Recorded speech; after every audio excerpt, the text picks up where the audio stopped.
guardar dinheiro no banco é empobrecer alegremente. Agora, se você vive, como eu sempre vivi, no fio da navalha, investindo tudo que você ganha, você dobra o teu capital de uma maneira muito grande.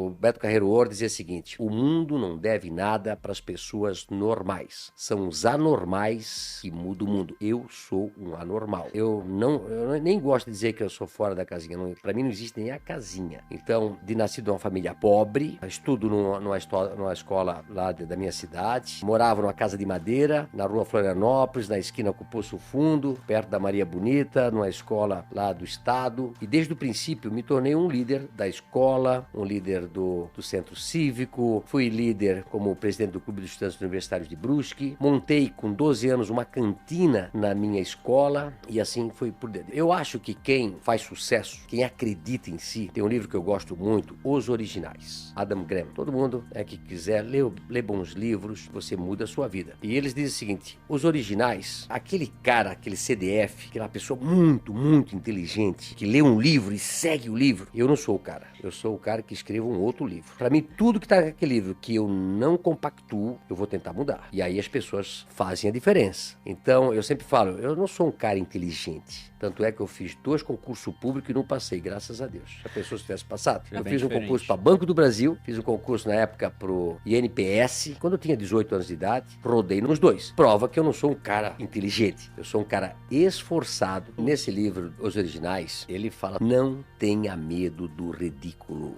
Você não pode viver dentro daquilo que as pessoas acham que você tem que viver, dentro daquela caixinha. Se você seguir a manada, você vai ser mais um. Você tem que encontrar o seu caminho, e às vezes o seu caminho é sozinho. Todo mundo segue para um lado e você segue por outro, mas você tem que ter certeza que tá certo. E quando chega lá, todo mundo diz: caramba, como é que eu não vi isso? Vai para frente que você vai fazer muito sucesso. Entrando agora nesse começo da sua trajetória empreendedora, você falou que foi lá por 85, né? Mais ou menos 85, nessa 86, época. E o que me chama a atenção é voltar na história monetária do Brasil, porque quase todo mundo que assiste a gente aqui, pegando média de idade, cresceu durante Plano Real. Alguns até nasceram já com o real implementado em julho de 94 e não tem ideia do que era o Brasil nos anos 80. Se a gente for pegar de 85 até 94, veja, um espaço de 9 anos, nós tivemos primeiro Cruzeiro, aí em 86 mudou para Cruzado, aí depois veio Cruzado Novo, Cruzado de novo, Cruzeiro Real, até que chegou o Real em 94. Então foram 6 moedas no espaço de 9 anos. Então pensar em empreender nessa época... era loucura. Era uma loucura, realmente, era uma insensatez. 90% de juro por mês. Pois é, inflação altíssima,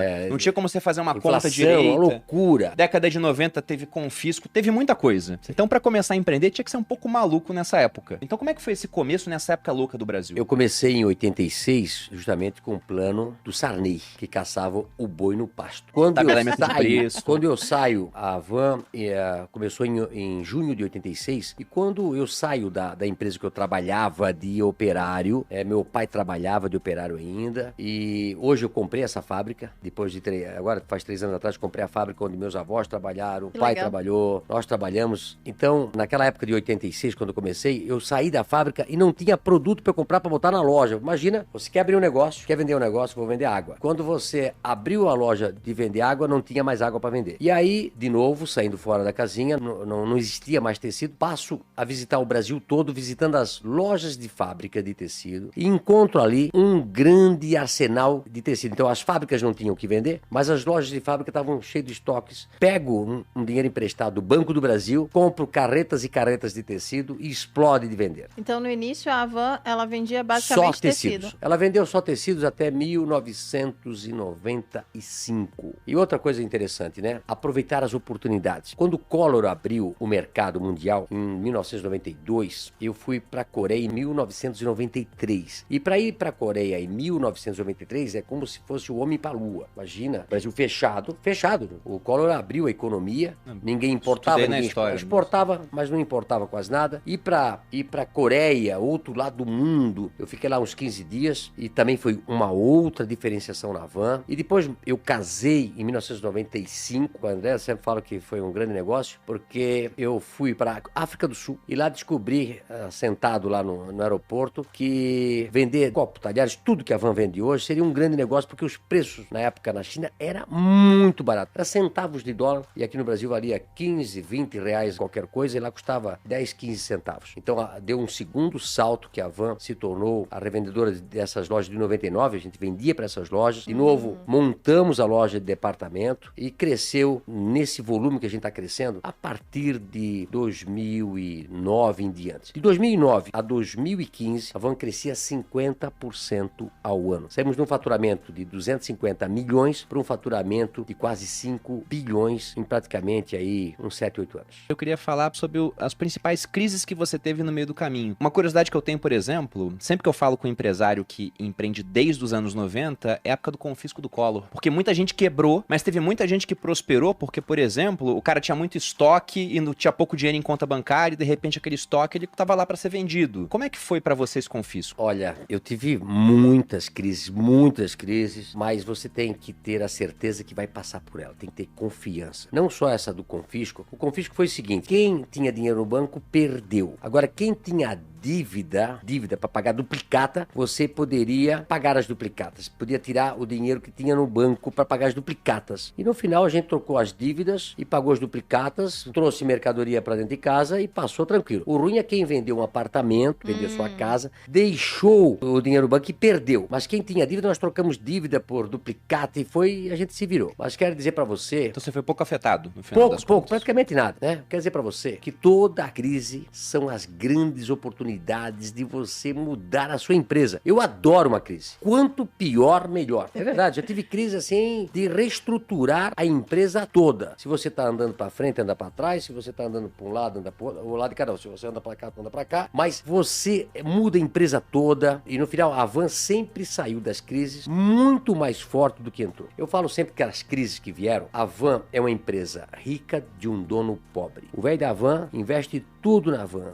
Então tudo que ganha ou vai para fazer loja, ou vai para comprar estoque, ou fica no contas a receber. Ou seja, quando vem uma crise, a gente para de comprar um pouco, vende um pouco de estoque, recebe o contas a receber e aí tem caixa, entendeu? As crises que a gente pegou, todas elas, a gente passou muito bem. Está capitalizado em todas. Capitalizado. Se você tem contas a receber, se você tem estoque, e mesmo se não tiver muito caixa, mas a hora que você vende o estoque e recebe o contas a receber, você fica tranquilo. Então, realmente tem que cuidar muito. Eu sempre falo que os bancos sempre me ajudaram muito a crescer. Tem pessoas que odeiam banco. Eu acho que o banco é aquele cara que te ajuda desde que você invista o teu dinheiro e não jogue fora. Tem uma frase de um amigo meu português que diz o seguinte: guardar dinheiro no banco é empobrecer alegremente. Aquele cara, né, que pega e põe lá naqueles lugares assim para ganhar muito pouco, né, e o cara não investe. Agora, se você vive, como eu sempre vivi, no fio da navalha, investindo tudo que você ganha, você dobra o teu capital de uma maneira muito grande, né, e você capta ainda dinheiro, não um dinheiro agora que custa aí 14, 15, 16%, mas quando os juros são interessantes, né, você capta esse dinheiro, investe e multiplica o teu negócio, é claro que você vai pagar o dinheiro que você pegou. Isso é um ponto que você citou que eu acho que é crucial. Tanto a pessoa que não empreende, que ela está interessada só na gestão das suas finanças em casa, quanto para o empreendedor. Eu gosto de falar que quem tem dívidas fica frágil, né? Porque frente a uma crise, algo que acontece, o cara que está capitalizado, ele está tranquilo. A crise vai vir, ele tem caixa para superar a crise, inclusive pode comprar gente que está tendo que vender alguma coisa desesperadamente porque não tem caixa e ainda tem dívida naquele momento. Só que a gente tem que separar também dois tipos de dívida, porque se os juros estão baixos, você consegue pegar a dívida por um custo baixo. Agora, ter que fazer dívida no momento como agora, por exemplo, onde os juros estão historicamente altos aqui no Brasil, comparado aos últimos anos, por conta de uma inflação alta que a gente teve no passado, pós-pandemia, aí realmente é uma situação muito mais complicada.